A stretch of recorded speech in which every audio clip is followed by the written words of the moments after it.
in this video about transferable skills and why it's worth and makes sense to hire a pilot for your business, we're going to talk about emotional and cultural intelligence. With me today again, Arpad, our facilitator and the expert on transferable skills, and Jim Aktinson, who has been with us before. He is a very, very long-standing aviator, and he's been flying all over the world for decades, and I'm looking forward to this conversation. Thank you, Martin. Thank you for the introduction. Let's jump right into it, and let's have a look at what's called the pilot personality or mentality. What do you mean by that, Jim, first? Well, pilot personality would imply that there are certain personality characteristics that are sort of common to pilots across the board. Certain proclivities, certain ways of seeing things, certain ways of reacting, and that's probably true. Of course, the fact is pilots come in, all kinds of different personalities.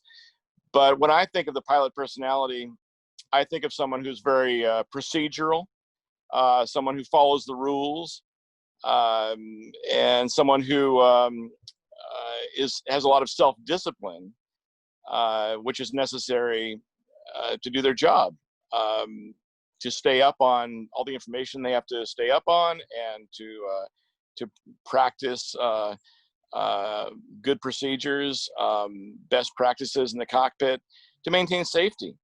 And so pilots have to be self-disciplined primarily. Are they risk takers or risk mitigators, Jim? Once upon a time, pilots were big risk takers. If you go back 100 years ago to the dawn of commercial aviation, most pilots were veterans of World War I, and they'd flown, Spads and Sopwith Camels and that kind of thing. And they were big risk takers because aviation back then attracted daredevils, essentially. It isn't like that anymore. Pilots are very much risk mitigators, and our job is to identify risks and to pay close attention to those risks which have already been identified by the industry, and to do everything we can to mitigate the risk while accomplishing the mission. We have to get the airplane from point A to point B, if it's at all possible and legal, and we have to mitigate risk along the way. Oh, great. Martin, what would you add to that? Yeah, as Jim was saying, it's really interesting, this change from the early days, from the risk takers to the risk mitigators. And now, before you even start to become a pilot, you have all these personality assessments. And what airlines and especially also, not only airlines, but also what's required to become a pilot, to go through the training, it's really that it's actually some of the transferable skills that are also looked at in these personality tests, like that you're able to lead people, like the leadership mentality or personality, that you're able to handle stressful situations, that you're a good communicator, and also to be very situational aware. And it's interesting, when we start out, these things start becoming more and more ingrained in our, let's say, pilot DNA. And especially after you've done with the training, you got your pilot license as a commercial pilot, and then you're moving into the airlines, for example, that then being exposed to this environment is more and more and more enhancing and emphasizing on these, let's call it, mentality. But actually, at the end of the day, those are also our big transferable skills. It's something we're really soaking up in our personality, and that's the big advantage. And that's also the reason why we're doing this video series. That's a big advantage that businesses have when they hire a pilot, also for positions outside the cockpit. Yeah, no, great. We've heard this sentence before: emotions have no place in the cockpit. How do you, from experience, Jim and Martin first, perceive and understand and manage your emotions in a cockpit setting? Hey, Jim, I can take that. I kick it off. Martin, you go ahead. Yeah, well, at the end of the day, there is a saying. I mean, just imagine that you're bringing, and that's a human thing actually. That you're bringing an emotion. Let's say you bring an anger with you that you picked up outside work that day. You bring it with you into the cockpit, and the aviation industry have figured out that at some point we need to mitigate this risk. So that's why actually the general assumption is, as you're saying, emotions have no place in the cockpit, and that all the key learnings from accidents and incidents have then been transferred into following procedures and checklists. Also, let's say you have an engine failure in the middle of the flight, or you lose cabin pressure. That could be that there an emotion of fear is coming up, but the industry has mitigated that through following memory items, things you practice and then you execute by heart to bring, for example, the airplane in a safe position when you lost cabin pressure. Follow it up by a checklist and a procedure. So this way, the very human emotions are managed through the framework that has been given to us in the cockpit through the industry. At the same time, this has also not only, because this is of course intended for these kind of emergency situations, but at the same time we're still humans, and there is an emotional element in all of us. That's what makes us human. And you can see where the industry actually is heading, that this has become an issue, that this has been neglected for so many years. And I'm going to make now a challenging statement here, that the Germanwings accident that we've seen a couple of years ago, this very sad accident, that this has been a wake-up call for the industry to look at these emotional components that are there. And now the industry has responded with another risk mitigation to make sure that this won't happen again.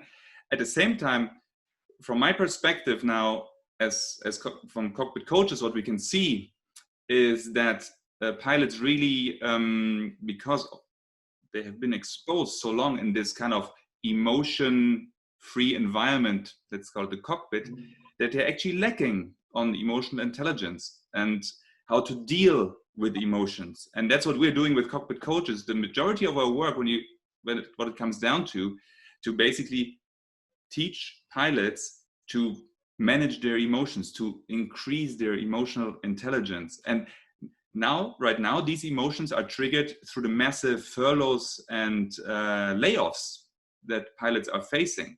And now it comes out in the open what it did to them being like in the cockpit for so many years, that they a lot of the people that are coming to us, they feel lost because the emotions are taking over and there is no procedure and no checklist and no memory items to support them, for example, in a furlough or redundancy situation.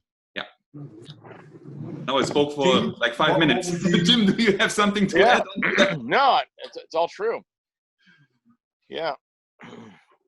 No, then let's just have a look at the other component here, which has a lot to do with cultural intelligence and the role of a pilot. Jim, you have a lot of experience with that, having flown not only in the US but internationally or globally as well. Can you tell us a little bit about that cultural experience, cultural intelligence in a cockpit setting?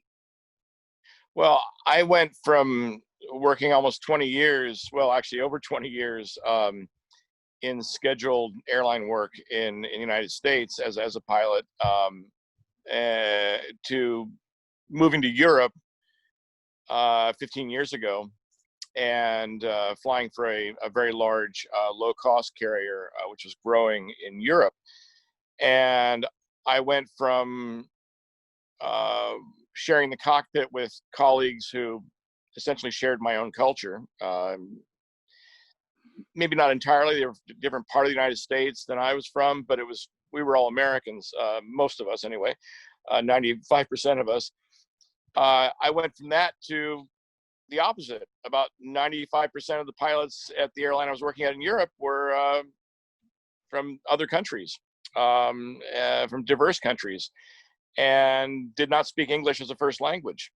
So what I had to learn was how to create a very positive environment that is conducive to safety and efficient operation when people don't have a common cultural language. And what you find is we all really do have a common cultural language. We're all human. And what you do is you elevate the things you do have in common. You bring that to the forefront and leave very much in the background the things you don't have in common. And that works in the cockpit. So I would say, as far as cultural intelligence, what a pilot has to be able to do is distinguish.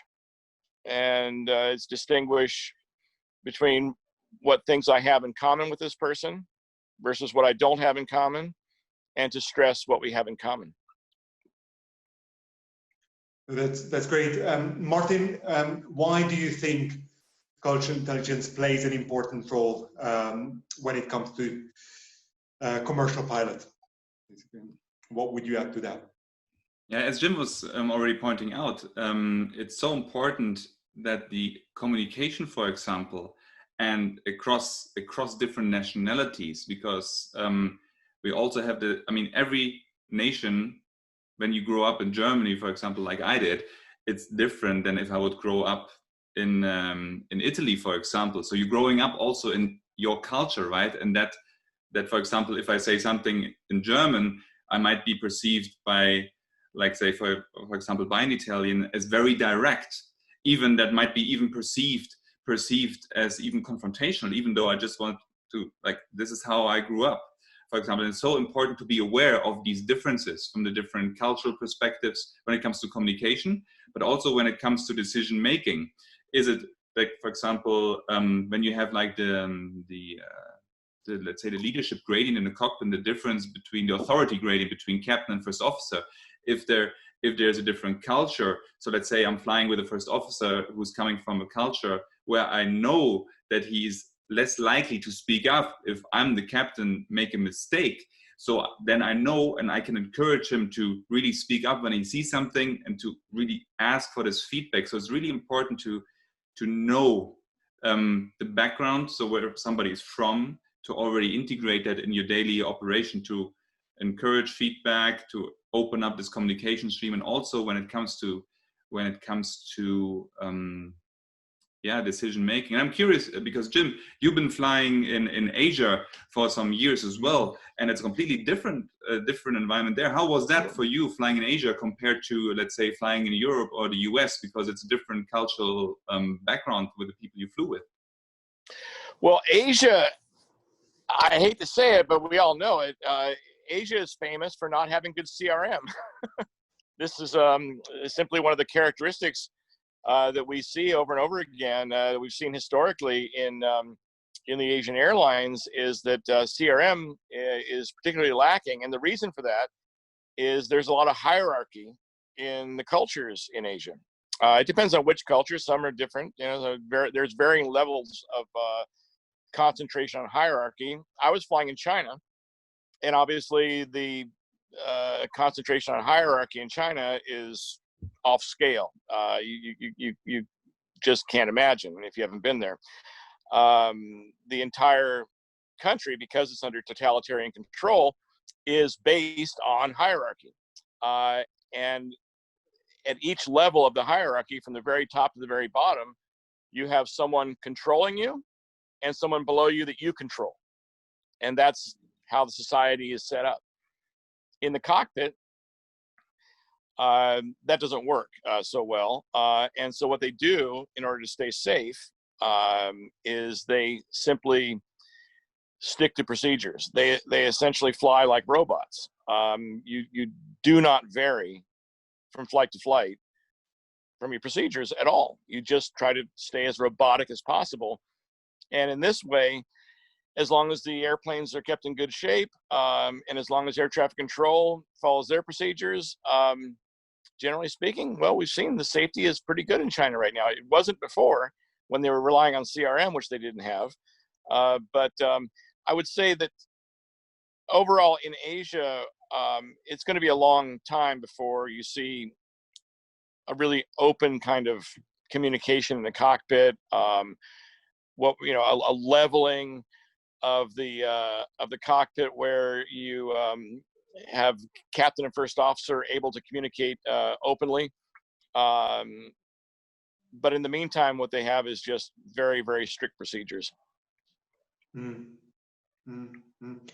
No, that's interesting. And how can this cultural intelligence that you gain in the cockpit be used in a non-flying, ground-based sort of role? Maybe Martin, if you would like to start with that, and then we'll go to Jim. Yeah, it's interesting because, as you can see, as Jim has already laid out there, it differs again in which kind of cockpit you've been operating. If you've been operating in a, let's say, a Far East Asian cockpit or airline, compared to European, compared to a US airline, because obviously in Europe, it's quite common that you, in the airline, I mean, especially nowadays with the big low-cost carriers operating across different countries, you have a more diverse cultural background, for example, than in the United States, right? So, and people or pilots, especially who have been operating in this kind of environment, they can really bring this across. Let's say, if we're talking now that actually, because many pilots are looking to progress now into also non-flying roles, because there are no flying roles left, that organizations can really benefit from that. Because of the key learnings for a pilot, it's not a big issue, especially in European pilot, to move over and work for a transnational company, even a global company, where you have different languages between different, let's say, sister companies in different countries. And the pilots could even help to bring in some mitigation measures, how communication can be improved across borders, across different departments, even because it might be even if in your own house, let's say, you might have different cultures. Let's say the marketing department has a different culture than the I don't know, sales or whatever it might be, sales department, so that then the pilots could help to maybe introduce some measures or some workshops, whatever it might be, to look at these different cultures and how to have a better flow of communication and interaction. Yeah. Jim, would you add anything to that? The use of learned cultural intelligence in a non-flying sort of business or management perspective? Well, I think that when you're more aware, when you develop cultural intelligence and you become more aware of what's going on with other people, how they see the world, because in a sense, to define culture, my definition of culture, it's the lens we see reality through. Mm-hmm. So when you develop an ability to be sensitive to other people's views of reality, you become open to other ways of thinking, and that stimulates creativity, and that's a good thing. So when pilots develop greater cultural sensitivity in the cockpit, that's going to help them outside the cockpit as well, I think. Yeah. That's great. Let's touch on the issue or the topic of humility, really, and the role it plays, especially for those who are trying to transition from a flying role to a non-flying role, and really just really, how do you keep your ego in check? Of course, pilots are known for having big egos. What would you say that? Jim, how do you do that in practice, basically? Is it even possible? Well, it's a very interesting subject. When you talk about egos and pilots, it's a very interesting subject because pilots are famous for having an ego trip. Why? I think when we develop a big ego, it always comes from a personal insecurity. And what are pilots insecure about? Well, every 6 months, a pilot who already knows perfectly well how to do his job has to go back to training and prove once again he can do his job under a lot of pressure. Okay, so every 6 months there's an opportunity for failure, and every day that you fly, there's an opportunity for some kind of failure, whether it's going to be just an embarrassing something that you have to write a report about or an actual accident. Every day you go to work, there's a possibility of failure. And this creates an insecurity. Now, when pilots deal with their ego, when they cultivate humility, what they're essentially doing is saying, I'm fallible, but I'm also disciplined, and I will do the absolute best job I can. And I will see myself every day, no matter how much experience I have flying, I will see myself as a student in a way. I'm always learning. Okay. And so what we're talking about here is the opposite of ego. We're talking about humility and learning and being a good student. And those pilots who cultivate this kind of humility end up doing the best in training and having the least problems on the line. They're good, safe pilots is what they are. Yeah. No, I would agree with that. And what I would point out is that for those who are considering a change, going from aviation to something else where they don't really have the experience, it can very much happen that their boss is going to be a 30, 35-year-old, and you're just going to have to really swallow the ego and basically go there with an open mind, saying that I might not have all the answers, but I'm really excited to be part of the team, and we'll figure it out together. I think that's quite a big ask, especially when you're used to a very seniority-driven environment where your ranking is, of course, based on how many years you've flown with the airline, basically, or how many type-rated hours you have. What would you say to that, Martin? Right on. That's what I have to say on that one. It is all about this, to cultivate also emotional intelligence, to cultivate this beginner's mindset, especially when you're moving out now, potentially out of your role from the cockpit that you're so used to. And that's what we as cockpit coaches, that we're so big on, to really to look at that and to cultivate this emotional intelligence, the humbleness to move forward. That's what this is all about. And for the organizations out there that are looking to hire pilots for some of their open leadership or whatever kind of position it might be aware that pilots are very, very well equipped when it comes to the cultural intelligence bit, and because to move that over into an environment that actually might be also in a global corporation, and still being open to go in there with a beginner's mind and learn new things. Yeah. No, that's great. I don't know if Jim would like to add anything to that, but I think I like that. I like that term, beginner's mind, very much. That's a Zen Buddhist concept, and I like it very much. You know, having beginner's mind, and how that was explained to me many years ago was that no matter how good you are at something, always have beginner's mind, and that way you will keep getting better at it, and you'll enjoy life more. Yeah, I would agree with that. I think we did a good roundup of this, and I think as far as I'm concerned, we covered most things in this topic, unless Martin disagrees. Can I throw one thing in? Yeah. There was, when we spoke earlier about pilots and their emotions in the cockpit. This is a very interesting subject, I think, because we're also talking these days a lot about increased automation, and will airplanes be safe to fly without pilots? And of course, the aircraft manufacturers are saying, give us a minute, we'll make them real safe with no pilots on board. I take issue with that. I'll tell you why. Let's say you leave the house and you're driving in your car somewhere, and you get 5 minutes from your house, and suddenly you realize, you don't suspect, you don't question, you realize you forgot to turn the stove off at home. How do you feel in your gut? You immediately have a sinking feeling. You go, oh no, the stove is on. I know it's on. I forgot to turn it off before I left the house.